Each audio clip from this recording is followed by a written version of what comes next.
first I want to explain the context in which we will reintroduce CoEngineers later, halfway through the presentation. So when we're talking about product lifecycle management, PLM, of course what we're talking about is managing the entire lifecycle of a product from conception through engineering, design, manufacture, service, and ultimately disposal and retirement of products. And I'd like to expand the definition of product beyond just manufactured products, such as you could also include buildings, bridges, linear assets, such as the millions of miles of underground piping and fiber optics. We could even be talking about enterprise software. Really, any of these definitions, any of these things that we produce that have a lifespan and that are subject to replacement at the end of some time. And this is a segue into an opportunity that blockchain technology and really more specifically platform sourcing of data enables. So I want to introduce you to something called the replacement problem. Now you can Google those three words, the replacement problem, and you'll get a bunch of results, but you'll get an idea of what it is from the search results. It's really the question of when to replace an aging physical asset, an aging product, if you will. So it's an important question because if you replace assets too soon, that's very expensive. Yet if you hold on to them too long as they obsolesce over time, that gets very expensive too. These are two massive forces which ultimately drive a decision to replace a product. So these costs, the replacement of equipment on one hand, and then the obsolescence on the other, they're really enormous forces where the latter eventually overcomes and conquers the former.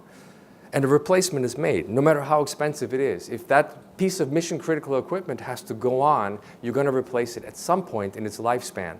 So one of the most important questions, I would argue, in lifecycle management is the lifespan of these products themselves. Can you approach a study of the lifespan in such a way to balance these enormous forces on a portfolio level and recover potentially trillions of dollars in lost resources, in wasted labor, materials, and energy? So this is really a question that I'm about to address that uses blockchain technology that's completely within the context of product lifecycle management, that is a systematic, digital, and mathematical way of addressing the waste in systems and in products. So let's take a look at this optimization problem. It's never been accounted for anywhere, and some people think that this may be a matter of trillions in wasted energy and materials. So some of the first people working on this problem were economists. Nobel Prize winner Robert Solow at MIT, he's a rock star in this field. But recently it's been really an operations research and systems engineering that's been driving this, and they're looking at this through the lens of supply chain management. So you think of it, it's actually bringing the right capital assets to the right place at the right time. That's a supply chain question. And then there's the perspective really of the AEC industry, of Jacobs Engineering and other companies like it. We call this asset management. And in addition to bringing corrective versus preventive and predictive maintenance into bear, we also care about when to end the life of a machine, of a product. And there's one more perspective to this problem, and that's insurance. And a couple of years ago, we worked with Marsh to build an insurance product that uses data from operating physical assets to determine when is the best moment to pay for the replacement of an operating physical asset, of a product. So we never finished the project, but as a result of the work, we have a better understanding of really how to accurately solve the replacement problem on a portfolio level using insurance mathematics, and I'm going to explain it just a little bit without getting too far into the details. So in this graph, the blue dots represent individual assets. They have to be of a similar type to be on this graph, but they can be spread out among many different owners. They're a homogeneous group, or what you call a classification in the insurance industry, of similar risks, similar machines. And on the horizontal axis, you have the age of the asset. And on the vertical axis, you have the cost of obsolescence of the individual assets. Now, this could be the opportunity cost of not replacing the aging asset with the newest, latest and greatest asset. So the cost could be unscheduled repairs. It could be the better energy consumption of another replacement technology that Siemens just developed last year, and they really want to shorten the time to market. It could be labor costs for a newer machine are less than the existing machine that's operating and running. And these costs generally rise as the machine grows older. But by creating this kind of scatter plot, you can then apply machine learning that will tell you exactly the best time to replace an individual asset on a portfolio level. So the solution to this math problem, it's not trivial. It has an enormous payoff when it's applied across large portfolios of assets. So it's really an IoT theory. But now here's the major obstacle. These data points require mostly engineers, not sensors, to make these calculations and to use professional judgment. But most importantly, they follow a protocol. And you need people who follow a protocol and who are incentivized to tabulate these costs accurately. And that's a big obstacle because you need lots of people who know these assets, who are spread out over the world, and who follow a standard protocol for calculating and then submitting this data. Good luck. There's no organization that incentivizes or brings these people together to do this very important economy-wide type of optimization work. But let's go back to the optimization problem itself. So if we could get the data, so this next graph is a machine-generated model of thousands of bootstrap points built on the scatter plot that I just showed you. And with data from as little as 20 different assets of a similar class, you can identify with high precision the exact optimum of these running obsolescence costs at which to trigger a replacement of the asset. So you're basically using data from a distributed fleet to make an important replacement decision on an individual asset. So the way this all resulted was really close work, close collaboration with the actuarial profession, with the Casualty Actuarial Society. And it's kind of a mathematical hack that points at a really strange new aspect of reality. The idea, namely, that we are wasting resources, that we're wasting labor, energy, and materials in an unseen way that's not accounted for by our usual financial statements and management accounting systems, and that, in fact, management accounting systems even incentivize further waste. So this is an objective data sort of solution that helps you make these decisions in a very ruthlessly rational way to minimize waste and recover potentially, as I said before, trillions of dollars economy-wide. So just kind of to summarize again, the problem that I mentioned before is that this data has to come from a distributed source of humans, really people, not so much sensors, but people who have to follow a protocol.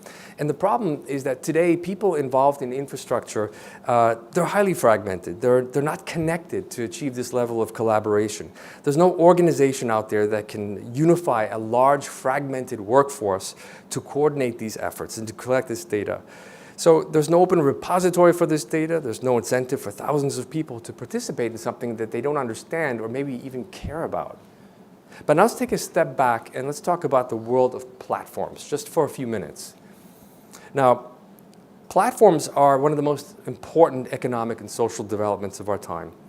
They're a new business and organizational model that enables new ways of creating value through collaboration. And here's one of my big biases. I'm just going to announce it.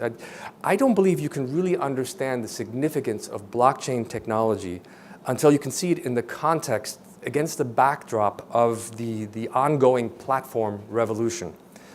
To grasp a new truth, sometimes that new truth has to be firmly grounded in an old truth that you already understand in order to accept and understand what this new truth is. And one of the reasons so many people are not getting blockchain technologies, they don't really see it against the backdrop of the platform revolution. Platforms, they're peer-to-peer, many-to-many networks which provide members access to vast new sources of information, knowledge, and they're becoming a big factor in harnessing the gig economy. So they can eliminate fixed costs, they can create new markets as they bring new producers of information and they start producing for the very first time. Now, if you think platforms are going to stop with Uber and Airbnb, you're probably not enough of a futurist. Platforms are only beginning to transform the economy. And they're going to impact every sector, especially those that are very dependent on information and those that are highly fragmented. And I've already mentioned that engineering is a highly fragmented industry and a profession. It's also based very much on information. engineering knowledge is pure information, and it is not being handled through digital, through information technology today to the extent that it should. So platforms, just to close on this summary a little, they address market failures that result from poor liquidity of information. They can facilitate connections of all sorts of people to do new kinds of work. Amazon, you may have even heard, has a platform called Mechanical Turk that divides certain kinds of labor, pretty menial labor today at the current state, but into many smaller micro units of work. And they have algorithms that are capable of breaking down a complex job into many, many smaller, simple tasks that can be handled by hundreds of fractional FTEs and then reassembled into a unified deliverable. So back to this CoEngineers project. This is a project that Jacobs is collaborating in to assure the supply and quality of the data necessary to solve the replacement problem, and many other problems that that really depend on networking to provide cloud-sourced knowledge and data. So it's a blockchain platform that acts a little bit like a tokenized marketplace for technical memoranda and micro work of any kind that can be delivered as a tech memo, like estimates of the values needed to solve the replacement problem that we were just talking about. So engineers can really deliver a great deal of work in tech memo format. These tech memos are documents that can be used to deliver engineering knowledge in almost any situation, and they can incorporate calculations, tables, diagrams, even drawings. They can have links to other file formats and can be stored off-chain in GitHub or Google Docs. And tech memos, they're really data-rich and searchable on this knowledge tapestry. So they're really data-rich. If you think that consumer clicking habits are mineable, that's nothing compared to a collection of tech memos that are permanently, immutably stored, that are rich in words and that are all meant to solve specific physical engineering problems. So tech memos will be curated and peer-reviewed before being incorporated into larger deliverables off-chain, such as reports, studies, specifications, standard operating procedures, engineering estimates. It's really an experiment in the collaborative creation of a shared liquid knowledge resource to meet demand for supply with zero friction. Now I want to describe it just a little bit more how the CoEngineers platform is intended to actually work from its very beginnings. And this is sort of a back-of-the-napkin drawing that I prepared. It's a little sloppy, but it does what it's supposed to do. So if you think about a blockchain platform that uses tokens as a two-sided network with positive feedback. So let me explain a little bit in the context of the tech memo publication that I was just describing. So an engineer writes a tech memo in response to an inquiry posted by another engineer. And the engineer writing the memo is a producer and is then awarded a discretionary prize of tokens. And this is kind of really only the highest quality of work wins the best prizes. So only an estimate that's closest to the mean of an estimate also would win. So there's a little bit of I hate to call it competition, but there is a striving for excellence in this process.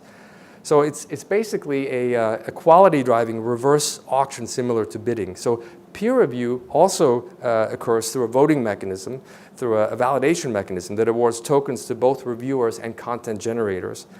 And these activities incentivize the increase of the quality of the work deliverables, which then attracts more consumers and then demand for tokens, which increases token value on an open currency exchange.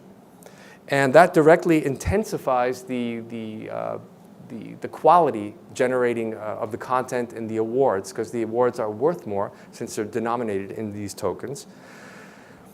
And that increased token value then attracts more producers or sellers of content, and that also increases the coverage of the engineering fields on the platform, and that's called saturation. So these three parallel processes here make up a powerful curation mechanism that quickly increases the quality of the valuable engineering deliverables, which again begins this whole cycle. So if you think about it, tokens, they really serve kind of like nucleation points for the accumulation of value. They're a free market mechanism that measures value into existence and that can amplify the power of this cycle even when it's still very weak with few members. So there's also, there are negative feedback forces which can serve to weaken the cycle, such as poor matching of consumers with producers of data, with claimants and validators. It's really matchmaking, a lot like in a dating app. So this creates a whole negative feedback loop, but the idea is to having a strong curation mechanism that drives quality of a valuable deliverable and to have strong matching quality. So the important design principle here is that the outer cycle has to overpower the inner cycle. Now, this is systems engineering right here. This is a system, and if you don't believe it, there are even differential equations that describe the flow of knowledge and information and even wisdom. There's a whole new math that's actually developing around the startup of a knowledge-based, tokenized, curated type of platform. And I really, as a systems engineer, I actually see this as a systems engineering process, a designable system. So back to the replacement problem, or sometimes we could refer to it as obsolescence insurance, sort of in recognition of its origins.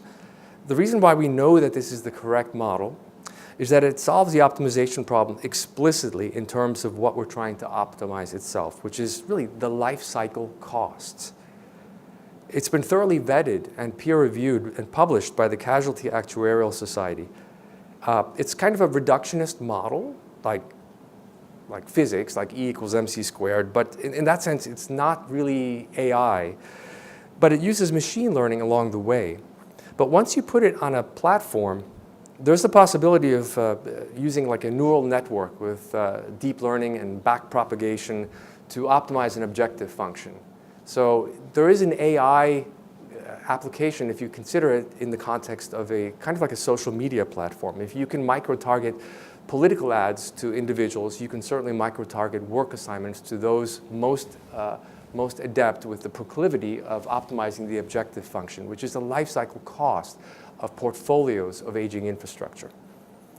So we began talking about PLM, we talked about asset management, and then we focused on the replacement problem. And we talked about a rigorous solution to the replacement problem, and one that doesn't have a chance, a prayer, outside of a platform. So you could say that the solution kind of anticipates a platform. And then we talked a little bit about the coming platform revolution, as well as some of the early initiatives in our space that Jacobs is already involved in. And I had a conversation with our chief technology officer at Jacobs Engineering about 3 weeks ago, and he says, Thomas, we can't do this. What you're describing is a sieve that leaks IP all the time. I mean, this is something that, we just can't do this. I mean, this sounds like a great idea, inverting the firm, learning how to harness, learning how to curate and cultivate knowledge trees, professional knowledge trees outside of the firm. What do you want to do? You want to turn us into an Uber or something? And these are the kinds of conversations that people are really going to have. There are a lot of people talking here this week who are real futurists, and they have, they're driven by their imaginations to see a distant future. But when you're actually talking to companies and asking them to adopt these ideas, it's going to be very difficult. So the solution that we're doing, and I believe this is something that you could do with manufacturers, you could do it with engineering firms, any place where engineers are working as employees of organizations.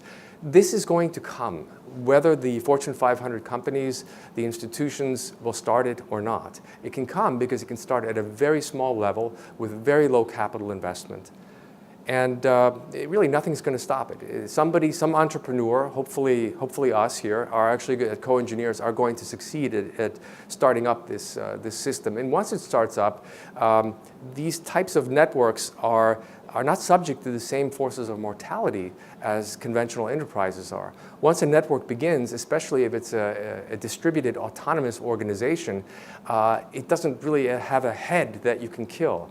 It doesn't get sick the way a traditional classical hierarchical type of organization will get sick. If you think of Lloyd's of London, for example, it's a very large disintermediated market for insurance. It's not an insurance company, it's a network, and it's been around since about 1680, and it shows no signs of dying, and it has very few real competitors. The same thing is true with Facebook, the same thing is true with Google, the same thing is true with Amazon. Once they're rolling, once they are peer-to-peer networks, once they are platforms, and these are not, the ones I just mentioned are not even disintermediated, they're not even autonomous.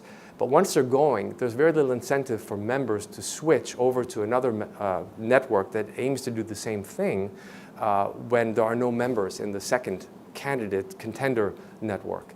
So these types of organizations, you may want to sit on the fence and decide what is it that's going to happen and just watch what your competitors do.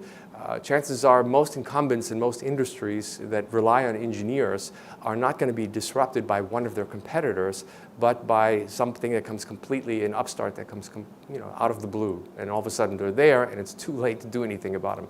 So I'm trying to encourage my employer to get involved and to see this as a way to harness a large global community of practice that exists for the most part outside of the firm. And some of the advantages to having a tokenized system that from which you can actually crowdsource your knowledge, sourcing knowledge wherever it is, whether it's inside the firm or outside of the firm. Some of the selling points are, this is coming. So this will give you an incredible perspective to see what is happening, especially in infrastructure, which includes all manufactured goods. It includes construction, includes operation and maintenance, energy, all the things that manufacturers and engineering firms are somehow involved in. You can have a front row seat in this revolution as it's happening. Rather than being disrupted by it, you can co-opt the technology somewhat to your benefit and be riding in the front of the wave rather than let it pass you by. Blockchain developer talent is scarce. It's very scarce. Ethereum has maybe 100 core developers and maybe worldwide 800 true developers. And yes, you have people tinkering in Solidity code and know a little bit about it, but there are not that many people. In the graphene programming community, developer community, it's probably even a smaller amount. Hyperledger probably can boast the largest community of developers right now, but that system, again, has some constraints which prevent you from building certain types of applications. Another reason why you should get involved is really you can build networks at a very tiny level. You can actually have companies with only maybe 10 engineers, 10 individuals who are participating in this global community of practice, and then you can change it. You can increase it to 20, see how they work. Are they really leaking all of this IP? If you have engineers who are working on bids for big projects and they give away information inadvertently that loose lips sink ships. It's a big problem we have right now with procurement people as well. When you're in procurement, you have to be careful talking to vendors and getting bids for manufactured equipment. You can't reveal certain information, such as the location or even certain vital information the manufacturer needs to even quote on a project. This type of data is new to the world. An integrated body of engineering knowledge in tech memo format, at least initially. Eventually, it'll encompass a lot more than that, including BIM and other types of system, bills of materials, drawings of all kinds. But initially, at least, it is the pure information. And word for word, I would argue that there's probably very little information that compares in economic value per byte as a carefully written engineering tech memo that solves a very specific problem that prevents the John Hancock building from collapsing after 20 years. That type of data is in high demand and people do pay for it, and it is traded on a peer-to-peer level. It's information, it's peer-to-peer, and it's highly fragmented. There is no better candidate for a platform disruption. So the rest of these are pretty much they're kind of no-brainers. A lot of companies want to innovate, they want to drive innovation, but they don't really possess the culture for it. We saw IBM's purchase of Red Hat earlier this week. IBM is a very traditional company. It is steeped in a lot of old ways of thinking. I think part of the acquisition strategy was to infuse an old company with some new thinking, some new vernacular, some new culture. There are a lot of companies that don't have a prayer of doing this, and becoming part of a blockchain consortium is a very easy way of bringing in the venture capitalist, the inventor, the innovator culture into a company, because it's thriving out there and it would love to do business with large established enterprises. And people always talk about disruption in the engineering and also in manufacturing as well. But in the engineering profession, it's always spoken with in very warm overtones, which I sometimes wonder if people realize what disruption actually means. It can be violent. It can be disruptive. Imagine that. And it's really something that if you can do it in a predictable way, if you can do it in an engineered and careful way, I think blockchain platforms for engineering in product lifecycle management offers a unique way of doing it in a safe way that doesn't result in damage to the enterprise. And that's pretty much it. So I hope that you learned something. Blockchain technology is going to be further discussed tomorrow at 9 o'clock by my colleague Dan Robles here. He's going to give a keynote speech on blockchain, which is going to cover a far broader spectrum of how it can be used and how it impacts engineering as both a profession and an industry. So thank you.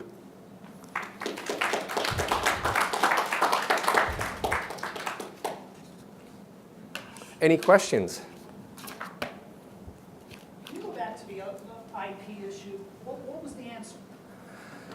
You know, there is no easy answer. There is no easy answer, and it would be the gentleman who spoke at this morning's first keynote was also asked the same question, and there is no easy answer at all. But it is not something that if you look at it as a silver bullet that will kill the beast, it's not going to I think prevent all the benefits that you can actually accrue by leavening traditional hierarchical organizations with a type of knowledge source, a resource actually, that just like Uber, that doesn't have any fixed costs associated with it, that harnesses a lot of underutilized engineering talent out there. Throughout the industry, we always talk about what's called a utilization rate of, on average, it's around 60%, which means that about 60% of an engineer's time actually goes into generating revenues. The rest of it is, well, a lot of it is simply slack time.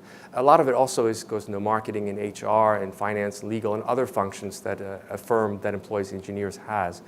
But if you can improve that utilization rate from 60% only up to 65 or 70%, you will be able to win more work than your competitors. You will be able to do it less expensively, and you will actually find a far richer, more diverse source of knowledge that's out there that doesn't threaten your solvency either by increased hiring to acquire the same talent. Talent liquidity is probably the central operational paradigm in this AEC industry. And I would argue that even in manufacturing, there's also an issue of getting the right people to the right talent to the right place at the right time. For the AEC industry aside, could you apply this to the EPC where you have processes that are proprietary IP that help provide revenue for an organization? Right. The truth is there will always be truly proprietary knowledge within certain firms. There are certain engineering firms or certain manufacturers, obviously, who have IP of all kinds that is simply trade secret, that it can vary from day to day. But I would argue that a lot of what engineers do, both in manufacturers, EPCs, AEC, wherever they are, governments, a lot of what they do is far more routine. And it's actually more academic even. It's really nothing, and this is why the importance of stressing that this is peer-to-peer is so important.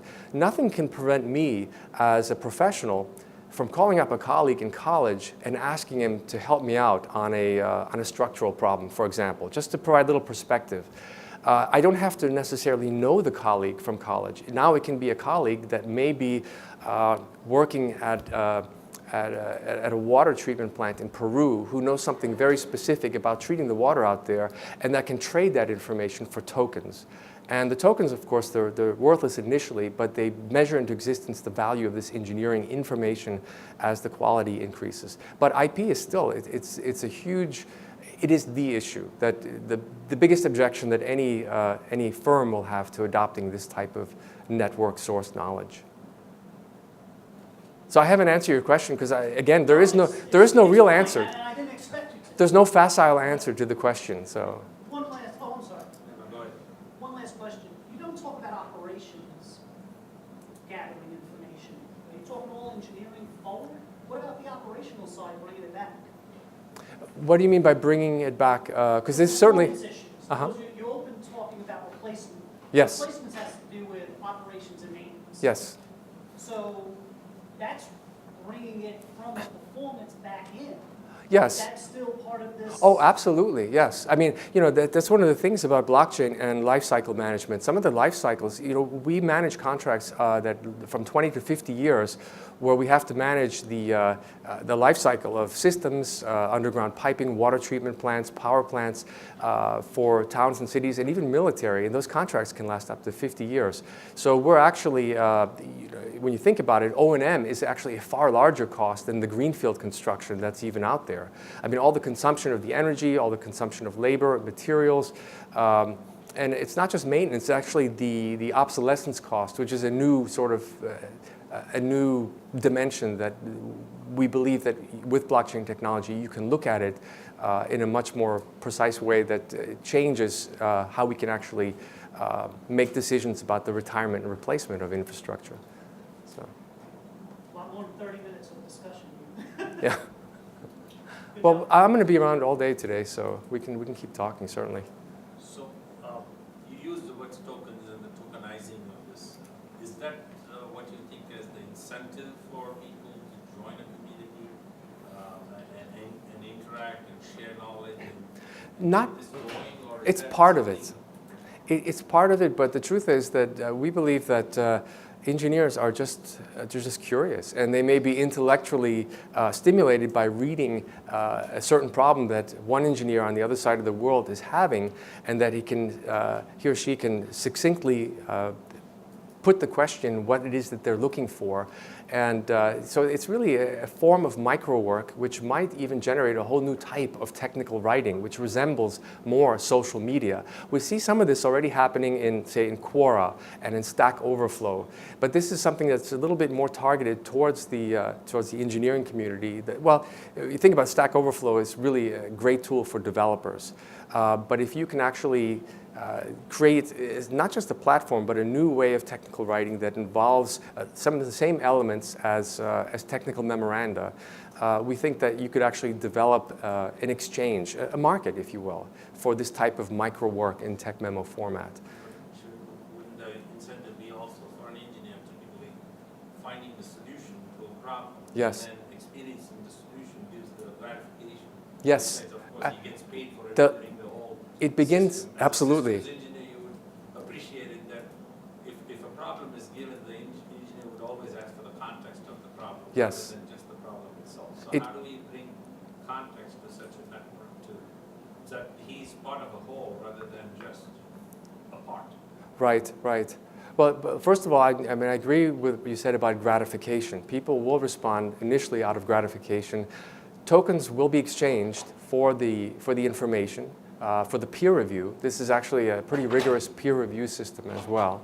And eventually those tokens that are being exchanged for something of value will themselves acquire value as firms, as manufacturers begin to realize that they can source high quality information in this format.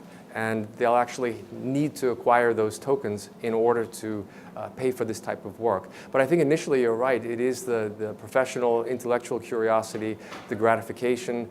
It's the way that the information, it's almost a new kind of social media that we're envisioning here. So more to come.